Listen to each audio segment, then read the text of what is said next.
Magandang umaga po sa ating lahat.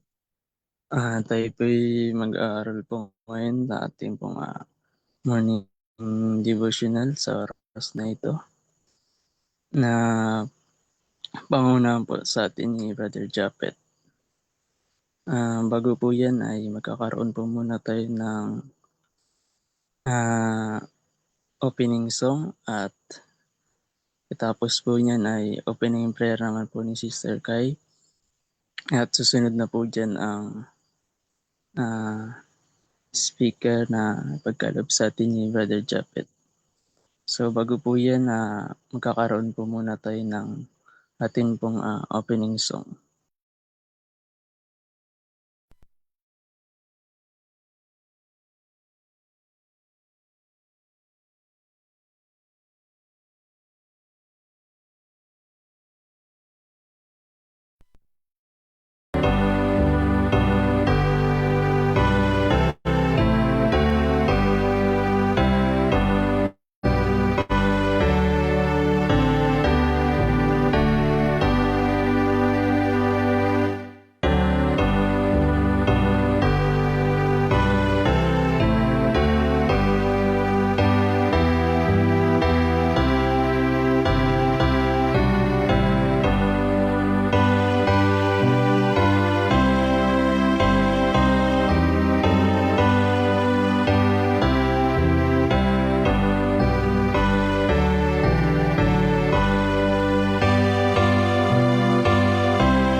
Ama naming Diyos na sa kataas-taasan ng mga langit, kami po'y lubos na nagpapasalamat sa inyong paggabay at proteksyon po sa amin sa buong magdamag.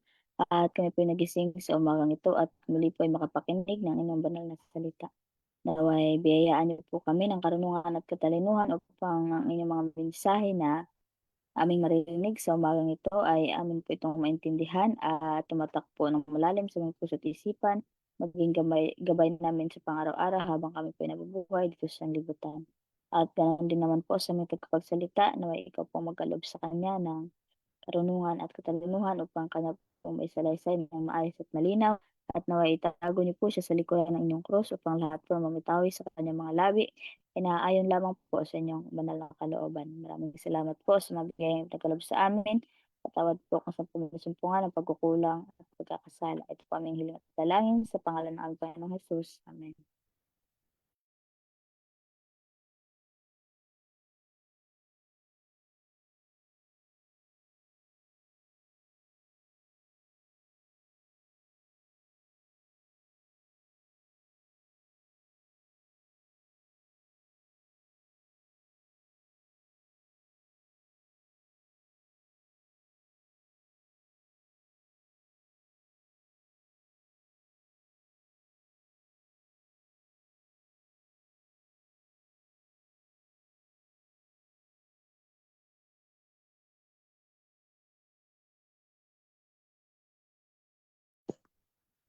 Muli po magandang umaga sa ating pong lahat at welcome po sa ating pong morning devotional.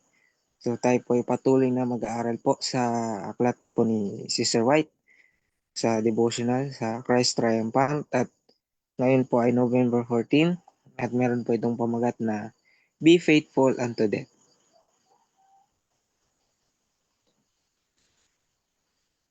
The next po. So sabi po sa ating pong K-text na natagpuan po sa Psalms chapter 91 verse 4, He shall cover thee with his feathers, and under his wings shalt thou trust. His trust shall be thy shield and buckler.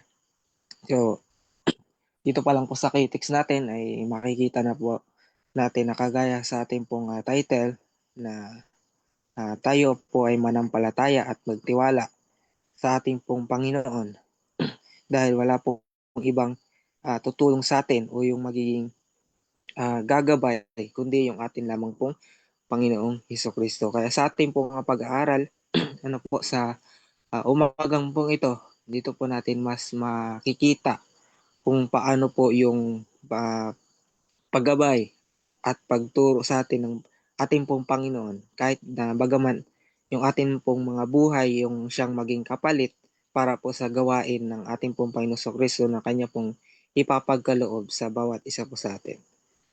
Next po.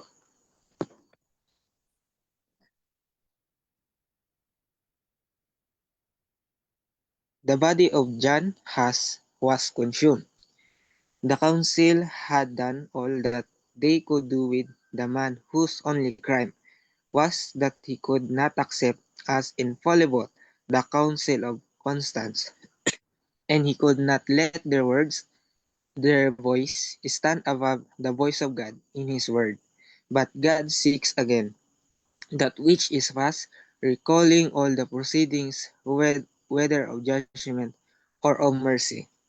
So dito po makikita natin na yung katawan po ni John Huss o yung isa po sa mga reformer sa unang mga kapanahunan po natin ay kumbaga humantong po siya sa isang kamatayan. So dito ay makita natin kung ano po yung rason kung bakit humantong siya sa pagkamatay niya.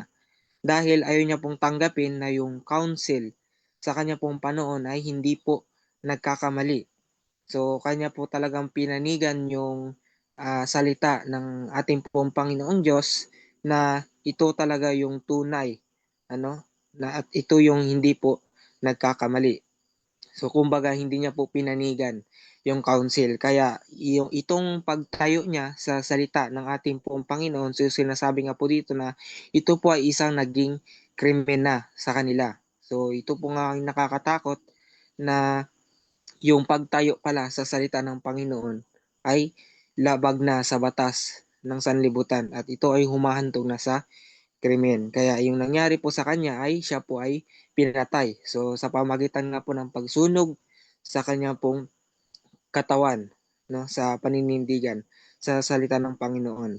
At dito sinasabi pa na ito ay nakikita ng ating pong Panginoon sa ating pong pagsisikap at pagtsatsaga at maging yung buhay man natin po ay maging kapalit. So ito po ay nakikita ng Panginoon at sabi nga dito na ito ay mauulit din po sa ating pong panahon na kung paano po na si John Huss at hindi lang din po sa mga iba rin po mga reformer, propeta at gayon din naman sa mga ginagamit ng Panginoon ay kung ano man po yung nangyari sa buhay nila, sila man po ay pinatay, pinahirapan, no? At gayon din naman yung paghihirap nila na pagtayo sa salita ng Panginoon. So ito rin po ay mauulit din sa ating pong panahon. Kaya ito rin po ay isa talagang paalala sa bawat isa sa atin na tayo ay maging handa at nang sa ganon na hindi na po natin kinakailangang isipin pa yung buhay po natin, kundi doon na po tayo sa pagtayo sa salita ng Panginoon dahil nga po yung pangako niya, yung ipapagkaloob niya sa bawat isa po sa atin. At ito rin po yung pangako ng Panginoon sa atin na sa pamamagitan nito ay nandito po yung kumbaga yung kaawaan na ipapagkaloob niya sa atin na higit sa lahat yung paghatol niya doon sa mga masasama. So, next po.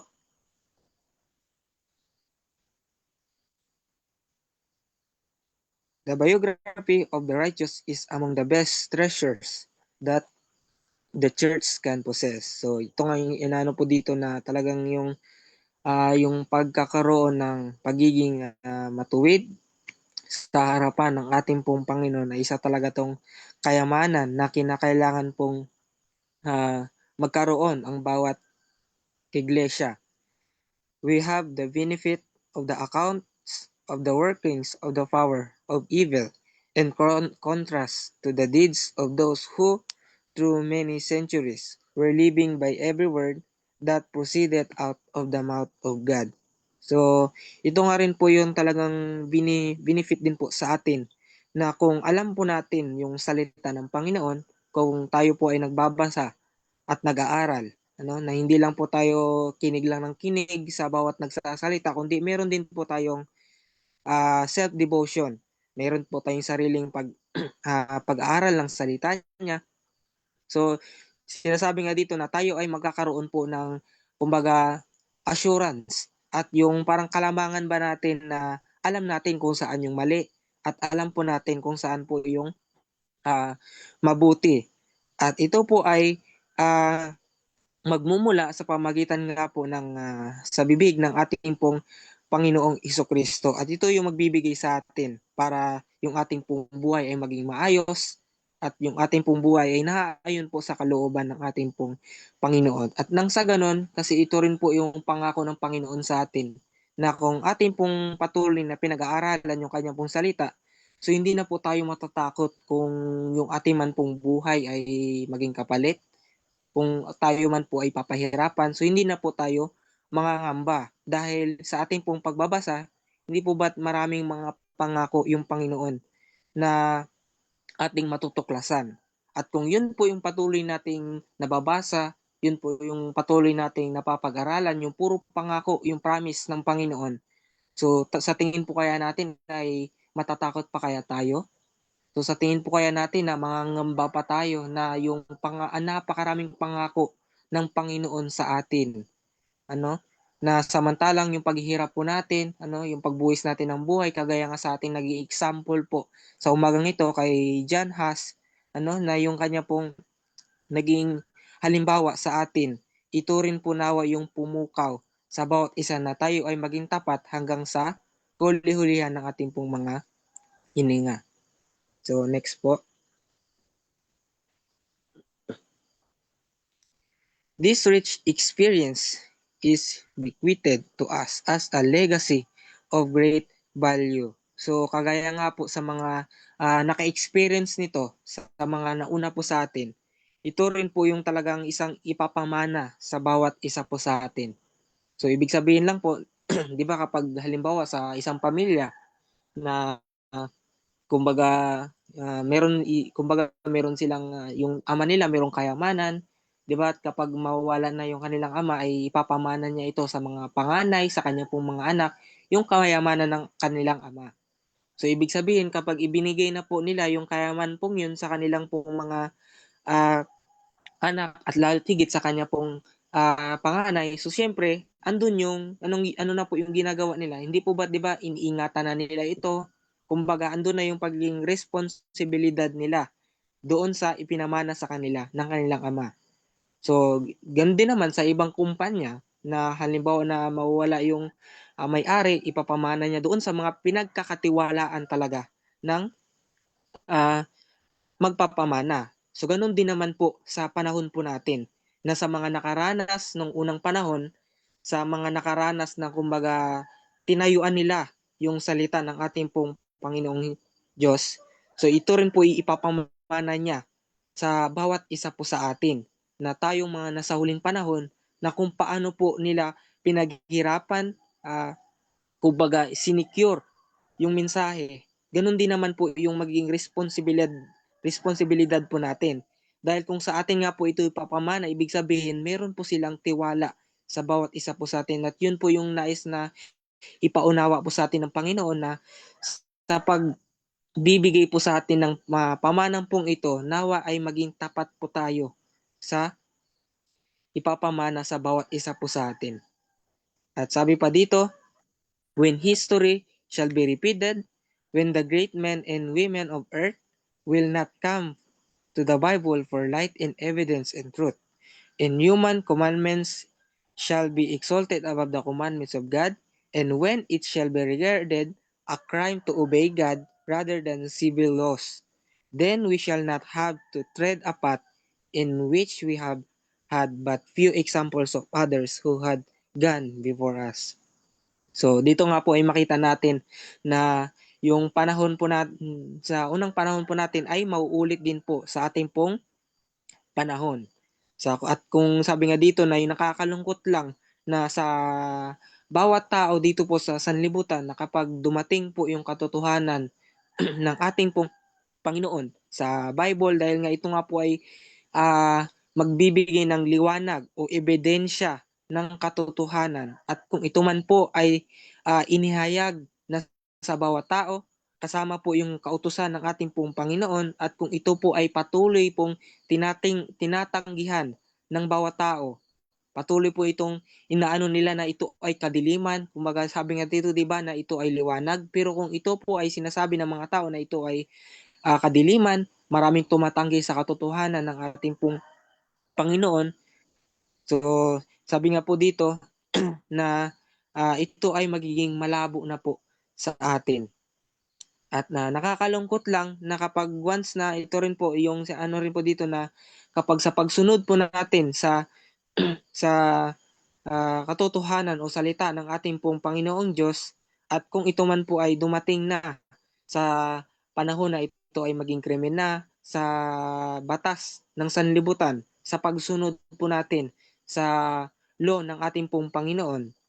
So, ito po ay mauulit sa nangyari po sa panahon po, lalong-lalo na po sa ating po naging example na kay John Huss, na sa kanyang pagsunod sa salita ng ating pong Panginoon ay ito na po pala ay humantong na po sa pagiging krimen.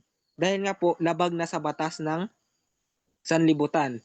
So ito rin po ay mauulit din po sa atin na sa pagsunod po natin sa ating pong Panginoon sa pamagitan nga po ng kanyang pong utos ay magiging labagista na rin po tayo sa batas ng sanlibutan. Pero ito po, dito po tayo magtataka na bakit kaya na parang mas angat pa pala yung batas ng sanlibutan kaysa sa batas ng ating pong Panginoon. Di po ba't mas angat pa ito yung batas ng ating pong Panginoon? Pero ito po ay gagawin na pong baliktad dahil nga ito yung isang talagang sa magiging pakana po ng kaaway. Kaya nga sabi nga dito na yung nakakalungkot lang po na kapag ito po ay mangyari, so baka tayo po ay maging matulad din sa mga nauna po sa atin na mga kakaunti lang na tumahak talaga sa tunay na landas o naging halimbawa ng mga pioneers po natin. Kaya ito po yung mensahe talaga ng Panginoon na isang maging paalala po sa atin na kahit na kunti lang man po yung sumunod sa salita ng Panginoon, kunti lang po yung sumunod sa batas ng Panginoon, sa kanyang law, dahil nga natatakot sa magiging parusa ng mga maglalabag sa batas ng sanlibutan, ay huwag po tayong matakot. Sabi nga po doon, 'di ba, sa kanta na don't no one join me, still I will follow. 'Di ba sabi pa sa kasunod na no turning back, no turning back. So kapag once na tayo po ay makapag-decide na tumahak at sumunod sa kalooban ng ating pong Panginoon, so wag na po tayong babalik pa. Dahil nga sabi nga doon, 'di ba, sa ating K-text na yung Panginoon yung magiging shield at buckler po ng bawat isa. So sa kasunod po.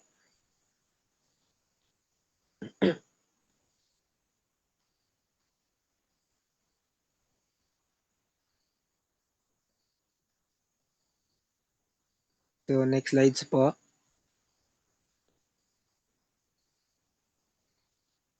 The Lord supported His faithful ones to the end. So ano po sabi? Ito yung pangako ng Panginoon sa atin na kung tayo po ay magtitiwala, so yung Panginoon po yung magsusuporta po sa atin hanggang sa, sabi nga dito, sa wakas. At kasunod, they should be an encouragement. It should give confidence to the righteous in all ages, that the Lord is unchangeable. So, malinaw po talaga na sinasabi dito na ito ay magbigay nawa sa atin ng encouragement na magpagamit sa gawain ng Panginoon. Na sa pamagitan man na kumbaga ilang beses na nating naririnig na kumbaga kung tayo ay magpapagamit sa gawain ng Panginoon, so hindi natin alam kung hangga't kailan yung buhay natin, hangga't kailan tayo gagamitin sa gawain niya, hangga't kailan po tayo matatapos yung buhay po natin.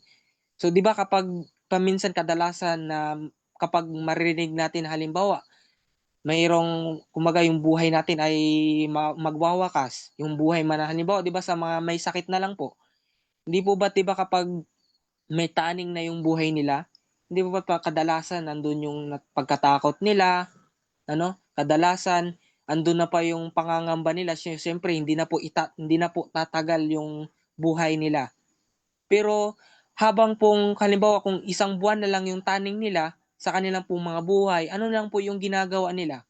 So halimbawa kahit isang linggo na lang yung natitira sa buhay nila na may taning po sila, 'di ba? Andun na po yung pagsisikap nila. Halimbawa na mas magpatuloy pa talaga sila na gumawa ng mabuti kasi syempre isang linggo na lang yung buhay na natitira po sa kanila. Kasi kumbaga hindi na po itatagal yung buhay nila. Kaya gano'n na lang po yung paggawa nila ng mabuti kasi siyempre ganong araw na lang yung natitira sa kanila. So how much more din po kaya sa bawat isa po sa atin, ano po?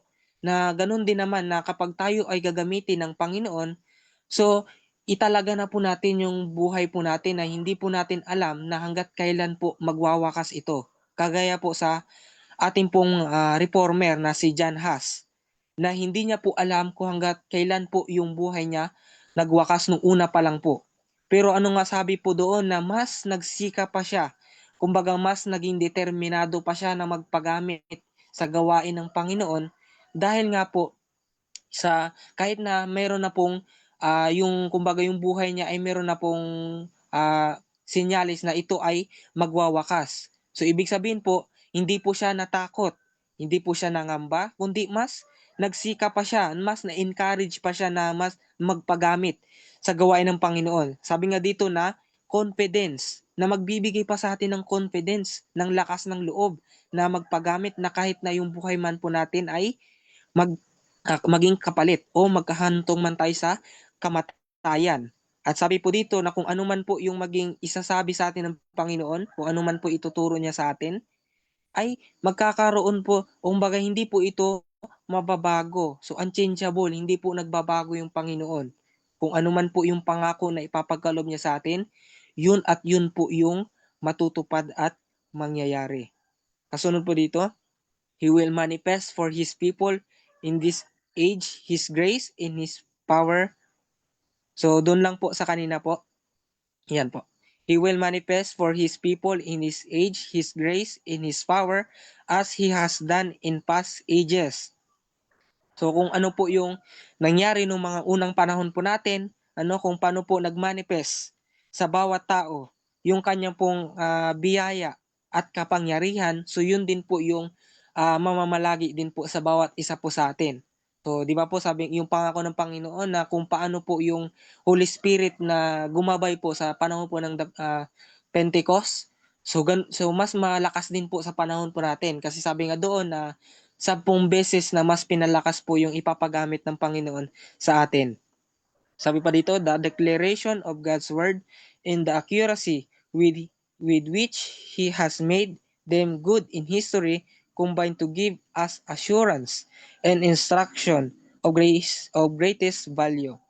So dito nga po ay sinasabi na sa salita ng ating pong Panginoon na ito talaga yung magiging bunga ng sa isang pagiging matuwid na history na mangyayari sa atin na kumbaga kung ano man po yung naging dulot nung sa unang panahon po natin, kumbaga ano yung naging resulta nito, kung ito po ba ay naging kabutihan, 'di ba naging kabutihan naman po yung naging resulta na sa mga taong nagpagamit sa salita ng Panginoon. Siyempre marami po silang na-convert, at kumbaga ito ay naging isang mensahe sa ating pong panahon.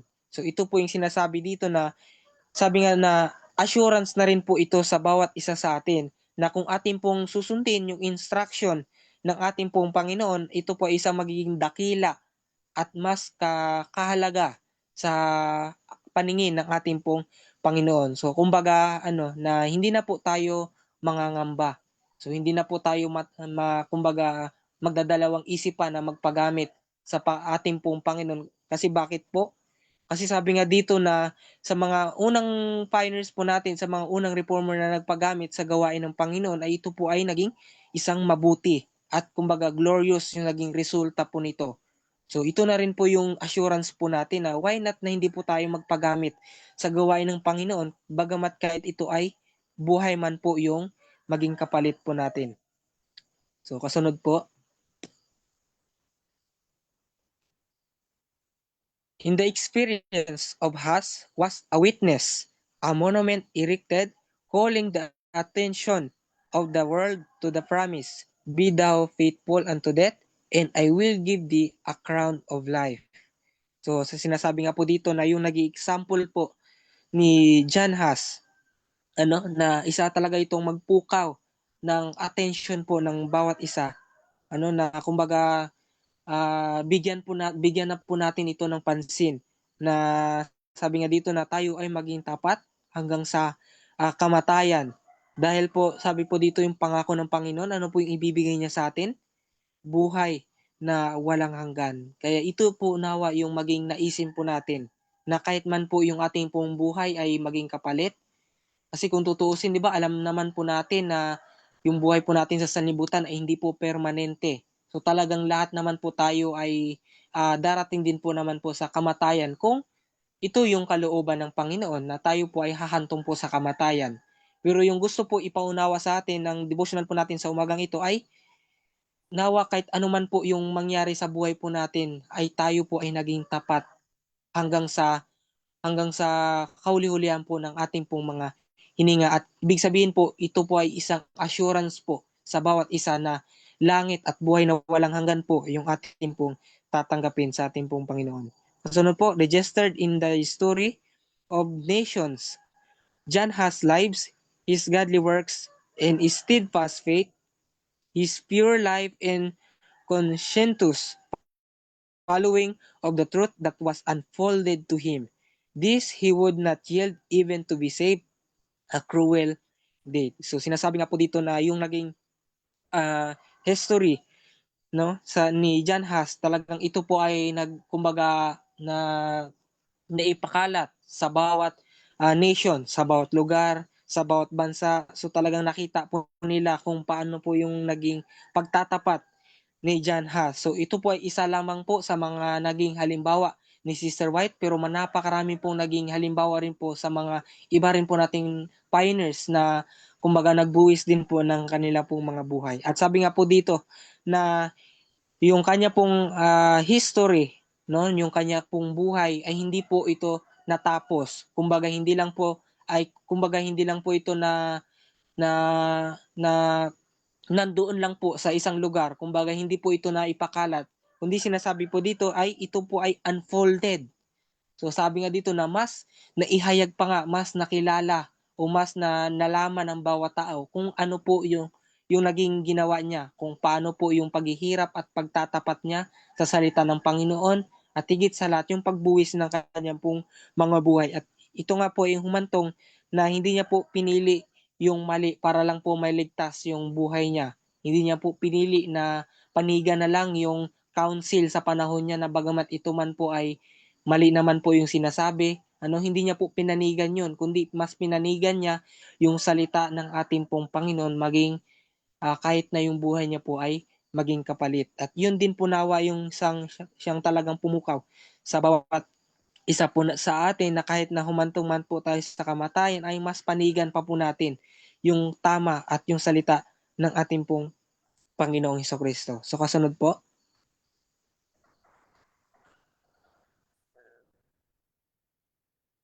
The triumphant death was witnessed by all heaven, by the whole universe. Satan bruised the heel of the seed of the woman, but in the act of his head was bruised. So sabi nga dito po na yung talagang tagumpay ay ating pong maranasan sa pamagitan nga po ng ating pong sabi dito pagkamatay. At ito po ay talagang mawi-witness ng buong sanlibutan. So ibig sabihin po talagang nakaabang po sila sa atin na kumbaga siyempre sinasabi nga na kumbaga ito kaya yung mga kawal ng Diyos ay tunay na nagtatapat sa salita ng Panginoon, tunay na sumusunod. So nakaabang po sila sa magiging gawain po natin dito sa sanlibutan. So gustuhin pa kaya natin na ipahiya natin yung buong sanlangitan? Gusto ba natin na ipahiya natin sa kanila sila na sila po ay nakasuporta po sa atin? So 'di ba na napakaano naman na tiwalang-tiwala sila sa atin tapos kumbaga sa isang ano lang, kumbaga itatakwil na natin o isusuko na natin yung pananampalataya po natin. So parang nakakalungkot naman yun sa side ng ating pong Panginoon. Higit sa lahat, yung buong kaharian talaga ng langit ay patuloy na nakasubaybay sa atin. At sabi nga rin po dito na kumbaga doon po sa naging binhi, kumbaga sabi nga dito na nadurog po yung kasi nga sabi dito doon 'di ba sa Genesis na patungkol po kasi ito sa isa rin po sa Genesis sa Bible sa Genesis chapter 3 verse 15 na 'di ba sabi nga doon na yung nadurog yung ulo ng ahas dahil nga po sa binhi ng isang babae o sa ating pong unang magulang kay Eva. So 'di ba yung pinapatungkol po sa binhi ni Eva, yung mga sa atin na pong mga panahon, yung mga huling kapanahunan na namuhay, na tayong mga binhi na mga kumaga sumusunod sa salita ng ating pong Panginoon. So siyempre 'di ba, kumbaga ating pong inihayag yung salita niya. So ibig sabihin nare-reveal po yung kumbaga yung karakter ng kaaway. So ibig sabihin dito po nadudurog yung kumbaga yung ulo ng ahas. So ibig sabihin kasi nga na mas nare-reveal po natin kung ano po yung karakter ng kaaway. So ganun din naman po dito sa kay John Haas sa kanya pong ginawa. So kumbaga binabalikan lang din po mas nadudurog din po yung ulo ng ahas nung nagre-represent nga po kay Satan dahil nga po kasi bakit po kasi syempre kumbaga binuwis ni John Haas yung kanya pong buhay, 'di ba? Mas sa pamagitan ng pagbuwis niya sa kanya pong buhay ay mas na-reveal yung karakter ni Satan dahil nga syempre magtataka yung bawat tao na mas pinanigan pa ni John Haas yung salita ng Panginoon kaysa doon sa council na tinanggihan niya yung council na kumbaga hindi nagkakamali. So syempre magtataka yung tao na bakit na mas pinanigan pa ni John Haas yung salita ng Panginoon kahit na yung maging buhay niya man po yung maging kapalit. So syempre, isa po yun sa magiging tanong sa mga tao na makakaalam ng salita, makakaalam ng kanya pong buhay, no? Na bakit na mas pinili niya pang mamatay, na pinili niya pa yung ganung paraan kaysa na piliin niya na lang yung council, di ba? Mas magtataka yung mga tao. Kaya dito po sinasabi na yung ulo ng kaaway o ni Satanas kumbaga ay nadurog dahil nga po na-reveal yung kanya pong karakter, na-reveal yung tunay niyang pagkatao kumbaga hindi po nasunod yung kagustuhan ng kaaway. So kasunod po.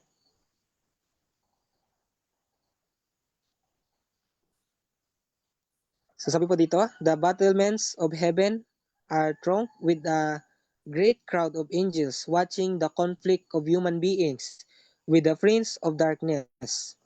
With intense interest, they watch to see if the child of God harassed, perplexed, persecuted, denounced, defamed, and condemned, as was the Master. We look to heaven for strength. Heaven waits our demand upon its treasure. So, sabi nga po dito na kagaya nga po ng kumbaga yung naging battle sa anong una ating pong mga kapanahunan sa langit. Ano po, 'di ba? Nagkaroon nga po ng digmaan. So ito rin po ay mauulit. At kumbaga hindi na po kumbaga hindi na po yung kumbaga yung pakikipaglaban na maghahawak tayo ng kumbaga ng sandata, ng baril, ng espada. So hindi po yung digmaan pong ganun, kundi yung pakikipagdigmaan po natin sa ating pong mga spiritual na kalagayan, sa ating pong mga pananampalataya. At ito nga po yung sinasabi ko po kanina na yung mga bawat anghel at higit sa lahat yung kaharian po sa langit ay patuloy pong tumitingin sa bawat isa sa atin.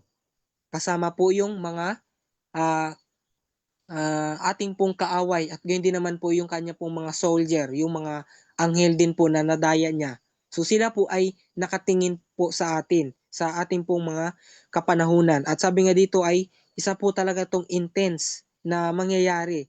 Kasi bakit po? Kasi makikita po ng Panginoon kung sino po yung mga tunay na anak ng ating pong Panginoong Diyos. So ibig sabihin po, kung tayo po ay tunay na mga anak niya, tayo po ay makakaranas ng mga perplexed, persecuted, denounced, defamed. So kumbaga, itong mga bagay pong ito ay mararanasan niya, maranasan natin doon po sa mga tunay na mga anak ng ating pong Panginoon.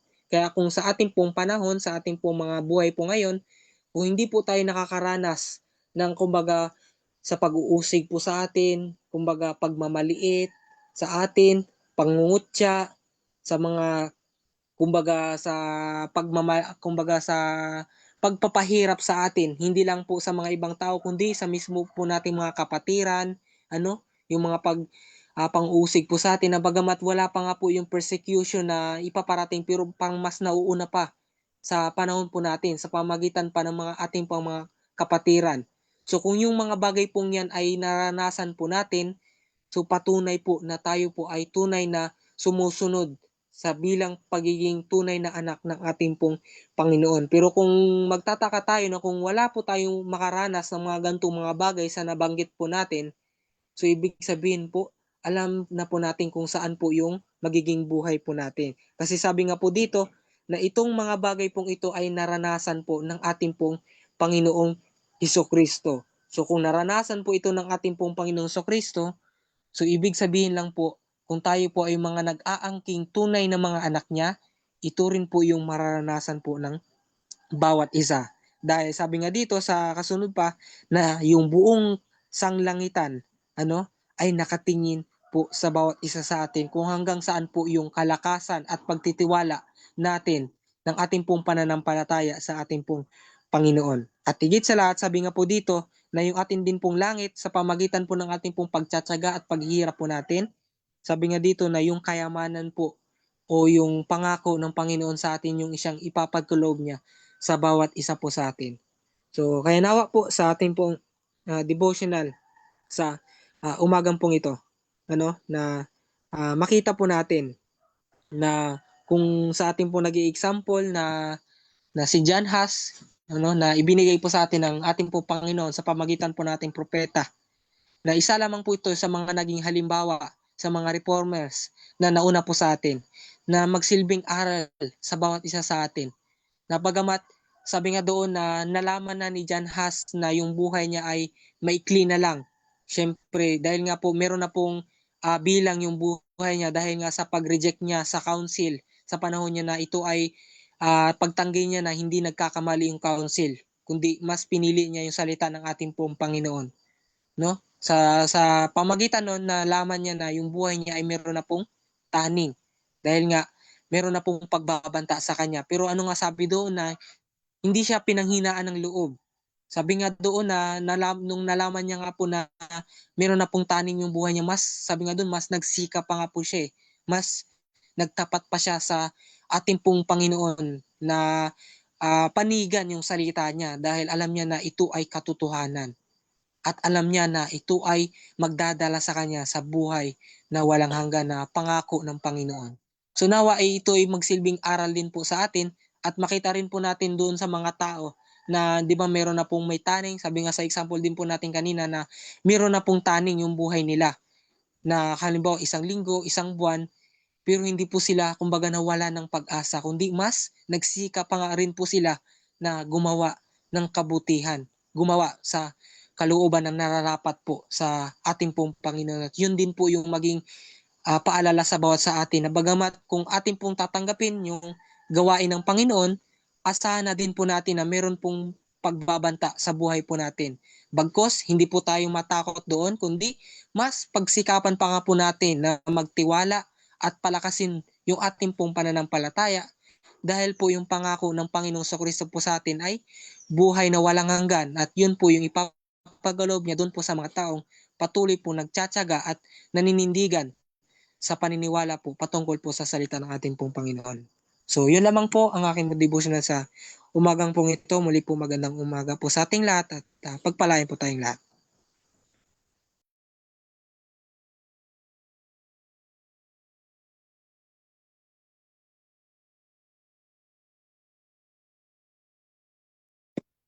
Ayun, maraming salamat po sa napakagandang mensahe natin pong napakinggan sa umagang ito.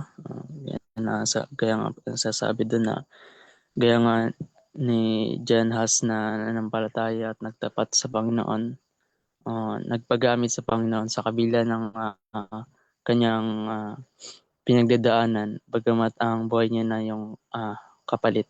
So ganoon din po yung gustong parating sa ng Panginoon sa atin, na bagamat anuman yung mangyari sa atin, no, pagsubok na dumating sa atin, gusto ng Panginoon na manampalataya pa rin po tayo sa Kanya, o magtapat. Bagamat buhay na rin po natin ang atin pong kapalit, dahil nandun po yung pangako ng Panginoon sa atin na nandun po siya sa kanyang ingatan niya po tayo, o nandun na rin po yung reward na ibigay sa atin ng Panginoon. So yan lamang po. Magkakaroon po tayo ng closing song at closing prayer na rin po natin pong speaker.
Ama naming Diyos, taasan ng mga langit, kami po ay nagpapasalamat sa inyo pong patuloy na pag-iingat sa bawat isa sa amin.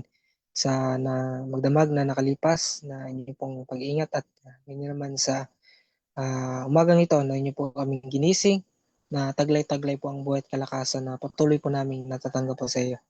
At yun din naman Ama, sa amin pong nabasa at napakinggan sa umagang ito, nawa ito po ay tumimo ng malalim sa aming pong mga puso at isipan at makita po namin Ama na yung pong paalala sa bawat isa at higit sa lahat sa inyong pong bayan na manindigan sa pamamagitan nga po ng aming pong naging halimbawa sa umagang ito kay John Huss na nagtapat na bagamat meron na pong pagbabanta sa kanyang pong buhay bagkos hindi po siya nawalan ng pag-asa, nalungkot, nawalan ng pag-asa, nalumbay, bagkos mas nagtiwala pa siya na magpasakop, mas naglakas pang kanya pong pananampalataya na magpagamit po sa inyo pong gawain at yun din po nawa ang siyang maikitil sa amin pong mga may timo sa amin pong mga puso na magpagamit sa gawain mo sa pamagitan man po na kung ito man po ay buhay ang magiging kapalit sa bawat isa. Alam po namin na hindi po permanente ang aming pong mga buhay sa sanlibutan, kundi ipapagpalit pa po ba namin sa buhay na walang hanggan na inyo pong ipapagkaloob na pangako doon po sa mga taong siyang nagsisikap at makakaligtas at magtatagumpay sa sanlibutan pong ito. At nawa Ama, ay ito po ay siyang malakaran po namin at magsilbing paalala sa bawat araw ng aming pong pamumuhay na aming pong italaga ang aming pong sarili, ang aming pong mga puso sa inyo pong mga kalooban. At aming pong itatalaga sa iyo, Ama, nga rin pong gawain sa araw pong ito. Nawa inyo po kaming pakaingatan at ilayo niyo po kami sa maging gawa ng away o disgrasya at aming pong mabigyan ng kaluguran at meron po kaming pag-iingat sa aming pong paghahanda sa araw pong ito sa preparation sa paghanda po namin sa araw po ng Sabat na inyo pong ipagganap sa bawat isa sa amin. At humingi po kami ng kapatawaran sa aming pong nagawang kasalanan at ito po ay miling at pinapasalamatan sa tanging pangalan ng bugtong na anak ng pong Panginoon. Amen.